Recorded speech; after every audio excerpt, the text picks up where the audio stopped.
Nako, heto na po mga kabayan, gulat sila. Takot kay Saldico. Aba, lahat na butata sa banat ni Sir Ted Filon. Bakit takot kayo kay Saldico? Ayan mga kabayan, patungkol po riyan ang ating alamin at bibigyan ng reaksyon sa video ito. Pero bago po natin simulan yan mga kabayan, palike naman po ng video ito. Malaking tulong po yan. Maraming salamat po. At eto na nga mga kabayan, bago po natin i-play yung video, pasadahan po muna natin itong mga nagte-trending na mga balita dito po sa social media. At eto nga Yan si Senator Ping Lacson mga kabayan. Sabi po dito sa balita, Lacson nag-aalala na maaaring magkaputukan muli sa Senado dahil sa 18X Marines. Ano ba ito mga kabayan? Pagbabanta po ba ito? Pagbabanta po ba ito ni Senator Ping Lacson mga kabayan sa 18X Marines? Bakit naman po magkakaputukan? Wala naman po silang armas. Sino po ba ang nakakapagdala lang ng armas? Okay? Tulad ng ginawa po nila kay Senator Bato de la Rosa. Diba NBI po mga kabayan ang may armas mga kabayan, at sa ngayon NBI din mga kabayan ang may intelligence na magkakaputukan dyan sa Senado dahil sa 18X Marines. Tingnan nyo yan. Lahat talaga gagawin nila mga kabayan, wag lang. Actually hindi na lang po sila 18, may +7 at +4 na Marines pa o sundalo na lalabas. Lahat talaga mga kababayan ginagawa nila para lang ma-stop itong hearing na ito. Diba? Gusto nilang wag nang matuloy itong hearing na ito. Wag nang makapagsalita itong mga 18X Marines natin mga kababayan. At yung iba pa na iimbitahan at posible na magsalita rin si Saldico. Diba? Sa hearing na ito, sa mga susunod na mga hearing. Kasi pinoproseso na po para makapagsalita through Zoom si Saldico. Yun ba ang kinakatakot nila mga kababayan? Kaya lahat gagawin nila para lang mapigilan ito pong investigasyon na ito. Kasi tingnan nyo napakahaba po ng panahon ni Ping Lacson. Napakahaba po ng panahon ni Soto. Okay? Para imbestigahan yung flood control. Bakit nung nag-iimbestiga sila, hindi nila ginawa lahat ng kanilang makakaya? Ngayong may bagong nag-iimbestiga sa flood control mga kababayan, gusto nilang ma-stop ito. Hindi ba masyadong halata ang galawan ninyo? Na talagang sa mga galawan ninyo, pinatutunayan nyo lang, na ang mga sinasabi ng mga taong ito ay totoo. Ito po ang naging komento ng ating mga kababayan. Sabi po dito ni Fred, kayo lang ang nanggugulo dahil sa flood control, ayaw niyong buksan muli dahil malalaman ang mastermind at kayo. Correct ka? Sabi naman po dito ni Noel, style mo bulok, salot 18 Marines, ayan. Sabi ni Irish, girl, honestly, kayo na senador ng Malacanang ang takot na makapasok ulit ang 18 brave Marine. Kayo itong nang manggugulo. Big sample si Junvic dahil di umubra, need na naman ng group effort. Correct, di ba? Yun na lang. Okay, tama ito si Ma'am Irish. Sabi niya, yung nangyari kay, yung nagkatulakan, di ba? Si Senator Robin at saka si John Vic. That is a very good example na ayaw nyo talagang makapasok yung 18 Marines, ngayon ila-lockdown nyo yung Senado. May threat ang Senado. Ay grabe mga kababayan, di ba? Lahat talaga gagawin nila para lang ma-stop ito.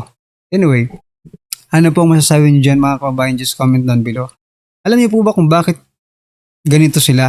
Diba? Bakit lahat ng agencies parang pinagtutulungan po itong 18 ex-Marines? Dahil ito po, ayon po dito kay Senator Alan Cayetano, SP Cayetano, nasa kanila ang kapangyarihan. Correct. Diba? Nasa kanila talaga ang kapangyarihan. NBI, DOJ, DILG, na pwedeng, diba, magkaisa sila just to stop. Si Junbik nga, ini-stop na eh. Diba? Hinaharangan na nga ni Junbik, mga kaubayan. Pero, sabi po dito, nasa amin ang katotohanan. Yan. Yan, mga kaubayan, kung bakit gustong-gusto nilang ma-stop, mapigilan itong hearing na ito. Kasi nasa kanila nga ang buong kapangyarihan, no? From the executive, legislative, nasa kanila, mga kaubayan. Pero, eto ang matindi. Nasa atin naman po ang katotohanan. Kaya ang gustong-gusto nilang matigil na ito. Kasi lalabas po ang katotohanan, na ang katotohanan, mga kaubayan, ay magpapalaya sa ating lahat. Diba? Pero, anyway, very obvious na po ang katotohanan. Because of what? Dahil sa mga ginagawa nila. Obvious ng katotohanan na tama ang sinasabi nitong mga testigong ito at ni Saldico, mga kaubayan. Diba? Sabi po dito natin, mga kaubayan, sabi po na Winnie, thank you SP for seeking the truth. Whatever happens, you will remain still the SP of our hearts. Ayan, mga kaubayan, palakpakan po natin. Sabi naman po dito ni Elisa, the truth shall sit us free. Gosen, Alan Peter Cayetano. Ayan, mga kaubayan, Marami pong sumusuporta dito. Sabi po ni Lency, yes, perfect po, Attorney Sir. At SP Alan Cayetano, go lang. Tuloy ang laban. God always protect to all 13 brave senators and 18 brave ex-Marines. God bless to all. Ayan, mga kaubayan. So, diba? Marami pong nagko-comment dito na nagsasabi na talagang nasa atin ang katotohanan. Alright? Ano pong masasabi dyan? Just comment down below, mga kaubayan. At eto, alam nyo po ba, mga kaubayan, na talagang wala silang planong tingnan ang mga ebidensya against Vice President Sara Duterte? Ang gusto lang talaga nila, mga kaubayan, ay ma-convict. Okay? Ma-convict itong si VP Sara at ma-impeach nila. Ito po kasi, mga kaubayan. Sabi po dito ni amid Senate Leadership Row, ni Gatchalian. Ito, sabi po ni Gatchalian, mga kaubayan. Kahapon po ito, mula sa GMA News. Okay?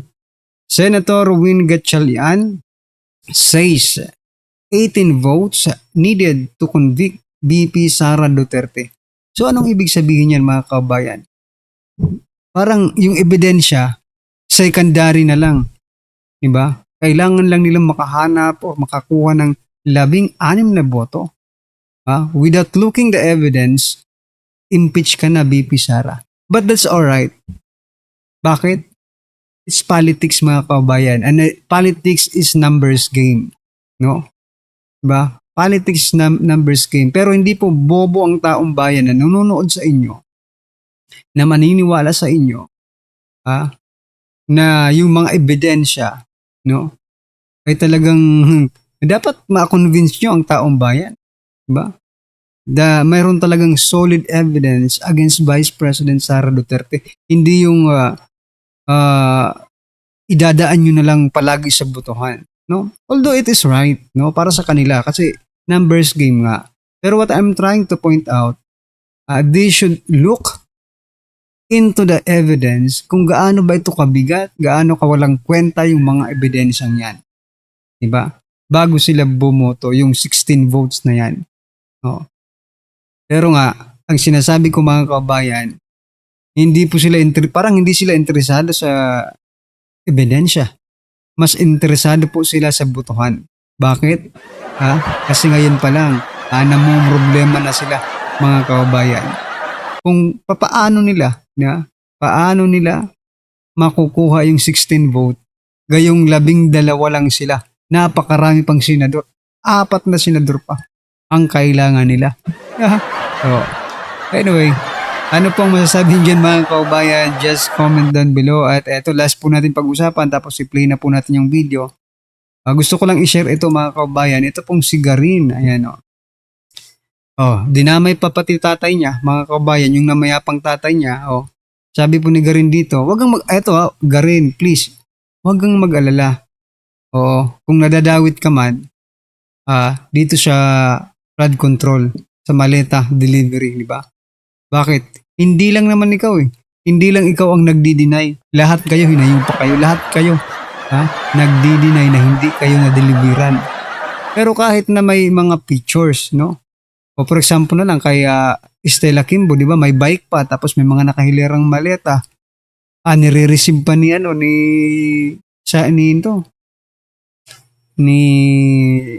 Kimbo, di ba? Kaya okay lang yan kasi wala naman pong magnanakaw. Wala naman pong magnanakaw na umamin na sila po ay nagnakaw. Okay? Sabi po dito ni Kimbo, sinusumpa ko sa Diyos at puntod sa puntod ng aking namayapang ama na wala akong natanggap ni pisong kusing na galing sa kanila. Okay. Lahat naman kayo walang natanggap. Okay. Kasi nga, wala pong kawatan na umamin mga kababayan. Kaya okay lang yan. Hindi rin naman kami naniniwala sa inyo. Okay? Kahit ano pong paliwanag ninyo, lalabas at lalabas din po ang katotohanan, no? Kahit hindi ka umamin, wag mo nang aminin, i-deny nyo nang i-deny lahat naman. Wala po, ni isa pong inakusahan, ni isa po ng inakusahan ni Saldico, ng Brave 80, ni Orly Gutesa, di ba? Wala naman umamin ni isa eh. So what do we expect? Aamin ka? Hindi ang tunay na kawatan, hindi po yan umaamin. Yung mga bogus na kawatan lang ang umaamin, pero yung mga hustler, yung mga professional kawatan, hindi po yan umaamin kahit pitpitin mo pa yan ng hindi yan naamin. Di ba? Anyway, ano po ang inyong masasabi dyan mga kabayan? Just comment down below at eto, pasadahan na po natin yung video. Pasok pa. Daw po ng asylum. Yes. At ang balita ko, yung kanya palang golden visa na Portuguese ay aplikasyon pa lang. Hindi pala. pa approved. Hindi pa. Wala pa pala siyang hawak na ganun. Okay. At itong si Secretary John Vic Remulla, iba-iba rin po ang kwento. Di ba nung una, 1 linggo lang yan, mapapauwi na yan. Hanggang sa ngayon, nasan ka na, Saldico? Nasan ka na? Si Saldico, mga kapatid, ang sinasabi nila na utak. Remember? Sa kanya ang tuon. Sa kanya, mga kapatid, ang sisi. Kasi siya ang dating Committee on Appropriations Chairman ng Kamara sa panahon na Speaker si Martin Romualdez. Pero ngayon, si Saldico, kung babalikan natin ang kanyang mga salaysay, sinasabi niya, ay hindi ako ang mastermind. Ginamit lang ako kung maniniwala ka sa kanya. Pero importante po, mapauwi yan eh. Correct. Na mapapauwi yan talaga bang tinatrabaho ng gobyernong ito na mapauwi si Saldico? Kaya na mag-isip. Although yung kanyang asylum application na sinasabi din pong confidential daw, ay sa mga bali-balita ko, ang ikinakatwiran niya para siya payagan, makakuha nito pong otorisasyon na siya manatili doon sa France at pakinabangan po yung perang ninakaw niya sa bayan. Ano daw ang dinadahilan? Dinadahilan niya kasi may banta ako Sa Pilipinas. sa aking seguridad.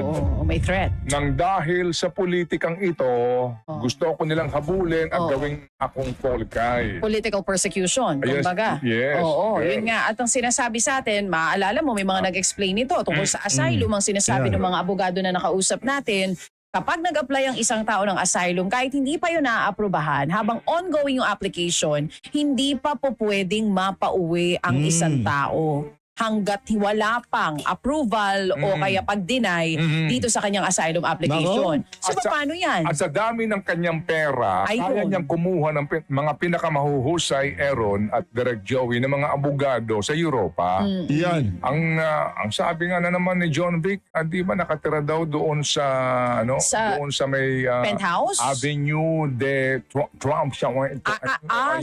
The Triumph. Oo. Oh, something like that. Doon daw sa may Christian Dior na building doon. Oo. Hindi ho ba? So pinakikinabangan niya yung sinasabi ni nakaw niya.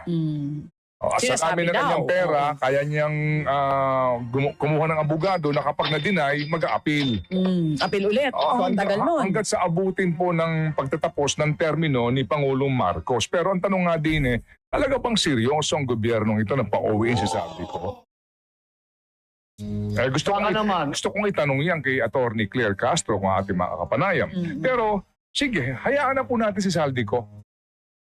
Kung totoo na itong ombudsman ay naghahanap po ng mga maaaring katibayan o testimonya para talagang matumbok ng lubusan itong si Saldico at maliban sa kanya, ang lahat ng pinaghatiran ng maletang pera ay mapanagot, kailangan nila ng isang corroborating witness. Yung magpapatotoo sa kwento ni Orly Gutesa, sa kwento nitong sinasabing mga 18 bagman na ito, at Yan. maging mismo. Di ba yan ang nga rin nung sinasabi natin? Kaso ang problema, Manong Ted, hindi kasi ika nga hindi paborable sa mga bangag kung sakaling pag-uwi ni Saldico. Kasi maghahalong ba na... Hindi, ganito na lang, Manong Ted. Ako gusto ko yung yung mga nababalitaan natin ngayon na tila bagang ang ombudsman tutuluyan na talaga si Martin Romualdez. Di ko alam kung gawa-gawa yan, yung tipong mamag-shot siya tapos magkakaroon ng sakit kagaya dito kay Bunuan, hospital arrest, tapos wala na, tapos na. Habang si Jinggoy nagdudusa, si Bunuan ang dami na niya sakit. Strat mo, Bunuan bumenta na yan. Alam na namin yan, nakala mo. Ni Saldico. So ito hong gusto kong tumbukin dito Yan, tumbukin mo, Although Manong. si Saldico meron ng arrest warrant. Ito lang po mga kapatid kung pupuntahan natin itong mga affidavit na ito, ano ba kwento? Yan. Meron pa tayong oras bago mag-alas 8:30. Ano ba Yan. kwento, girl? Ano ba Ano nga bang kwento? Balikan natin. Ang kwento ay bago po itong mga affidavit nila Bernardo, Pres Hernandez, itong si Alcantara, ang kwento hindi ho ba ang may pakana ng insertions ay si Saldico Saldico. nung panahon niya. Yun ang kwento nung una, insertions, and then pag nagkaroon ng insertion, mga kapatid, meron na pong agad na maagang komisyon doon sa proyekto na identified at pagkatapos kumukuha siya ng pera at yung perang yun supposed to be po ay sinosolo nung una. Kinukuha niya. Pero bandang huli po lumalabas na nga na Hindi lang sa kanya. he claim na hindi, dinadala sa akin yung pera at ako nagdi-deliver Ayun. sa Forbes Park. Sa Forbes Park. Ito babasahin ko na ito para may pagbabasahin po tayo dito. At ito po pinag-uusapan natin dahil ito po naman po ay imbued with so much public interest. Nakatutok tayo dito and kami po inatawag din sa kampo ni Martin Romualdez para makapanayam siya. Tawagan ninyo araw-araw yan, maya't maya para natin makapanayam. At maging mga kapatid po, itong mga babanggitin po natin dito. So puntahan natin. So ang kwento dito mga kapatid, ang kwento dito nitong si Saldico, kung pupuntahan natin yung kanyang unang-unang statement, noong pong November 14, 2025, last year. Di ba sabi niya, para sa bawat Pilipino, alam ko po na buo ang galit niyo sa akin ngayon. Sabi niya, uunawaan ko yung galit kung bakit, lalo na at malaki ang halagang nakataya. Pero, bago kayo humusga, hayaan ninyong ipaliwanag ko ang buong katotohanan. Ito yung kanyang truth. Ika nga. Okay? Umalis siya July 19, etc. para magpa-check up. May mga tawag sa kanya, huwag ka na umuwi, etc. Ito ho mga kapatid, bahagi ng kanyang kwento ito Ito yung bahagi po. Okay.